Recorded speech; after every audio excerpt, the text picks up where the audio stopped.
My name is Kevin Fernandez and welcome to my channel, Gamers Genie. Today we're going to learn the Take That Disney game, Villainous. This 2 to 6 player game designed by Prospero Hall and published by Wonderforge. In this epic conflict between good and evil, take on the role of a Disney villain and try to obtain your evil objective while thwarting your opponents. Now, let's go to the table and learn to play Villainous. Each player chooses one of the villains and takes the corresponding board, villain mover, villain deck, and fate deck, and the villain guide as well as a reference card. Place your board in front of you. Each board contains 4 locations. Place your villain mover on the leftmost location. If the rightmost location has a lock symbol in the corner, place the lock token on that location. Shuffle your villain deck and place it face down to the left of your board. Leave room for a discard pile. Draw a starting hand of 4 cards from your villain deck. You may look at your cards, but keep them a secret from the other players. Shuffle your fate deck and place it face down to the right of your board. Leave room for a discard pile. Place the power token in the cauldron and place it within reach of all players. Choose a player to go first. The first player does not start with any power. The second player takes 1 power. The third and fourth players take 2 power, and the fifth and sixth each take 3 power. And that completes the setup. Move your villain mover to a different location. You may move to any location in your realm as long as it's not locked. You may not stay at your previous location. Each location has symbols representing the actions you may take when you move there. You may perform all of the available actions in any order. Each action may be performed 1 time for each symbol that appears. All actions are optional. During the game, actions may be covered by fate cards. If an action is covered, that action is unavailable and may not be performed until the card covering it is moved or discarded. When an action is uncovered, it is immediately available and may be performed if your villain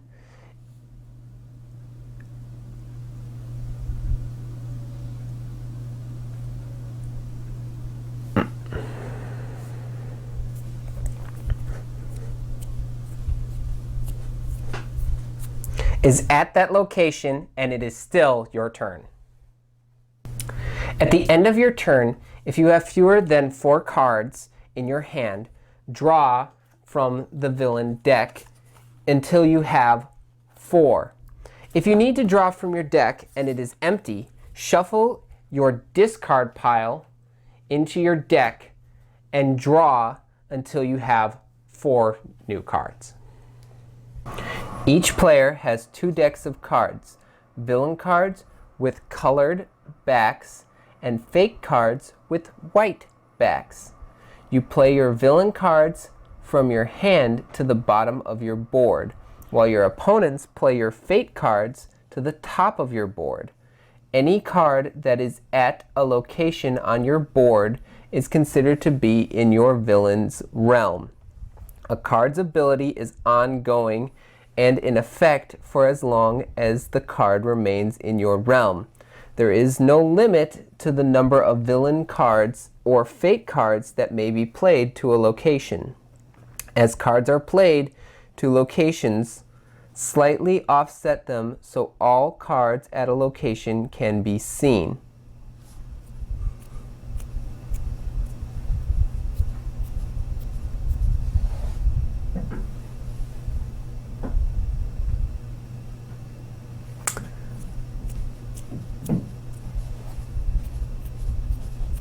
Note, some villains have additional card types unique to them.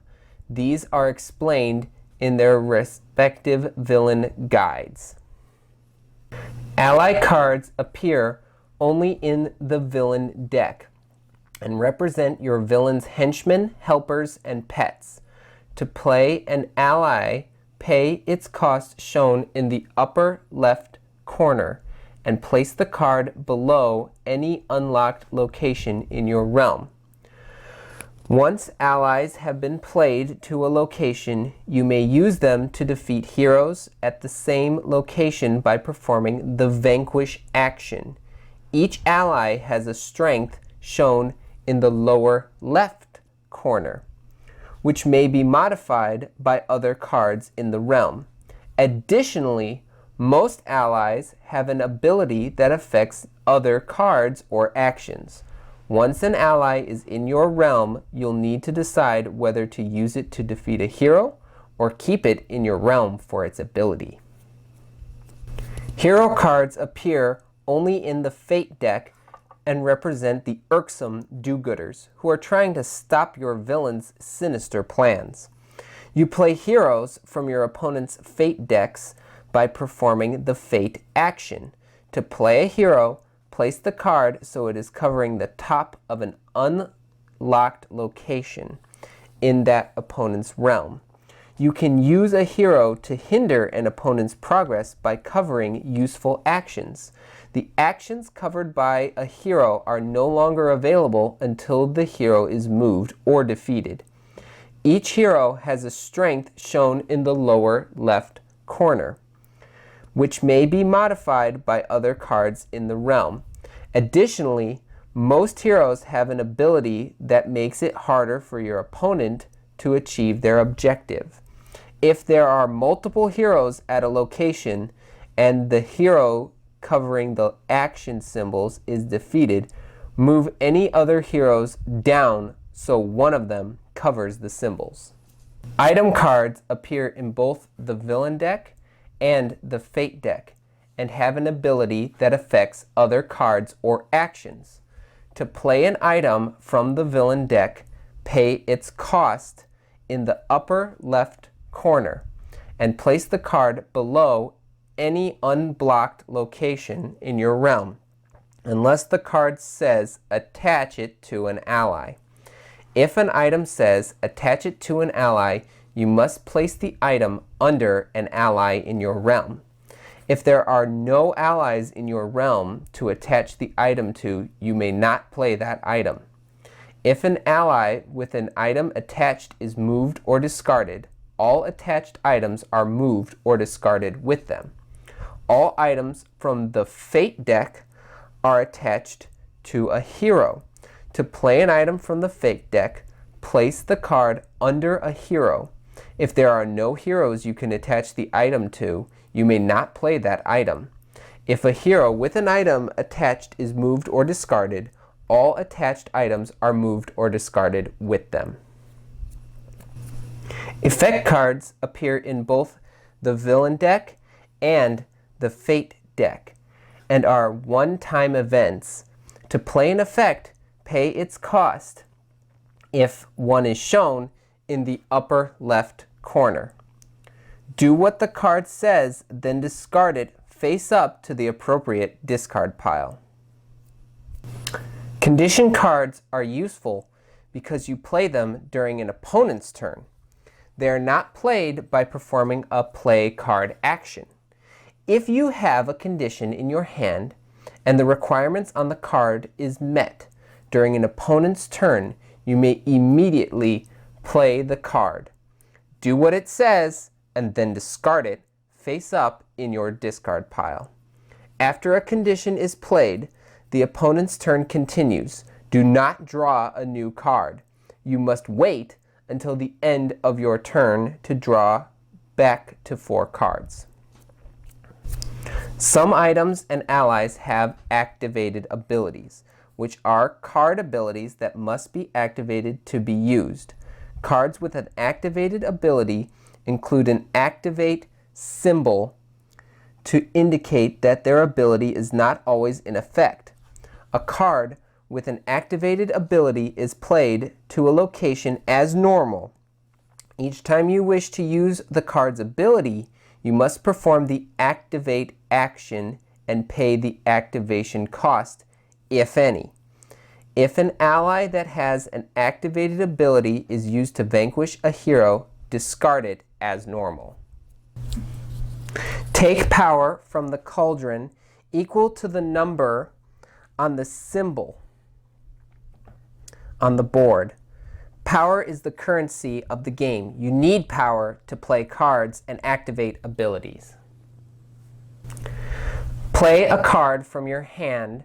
You may play only 1 card for each play card action on your board. Most cards have a cost that is shown in the upper left corner. When you play a card, you must pay its cost by returning that many power to the cauldron. If you do not have enough power to pay the card's cost, you may not play that card. An item or ally may be played to any location in your realm as long as it's not locked. Play the card to the bottom of your board below the location.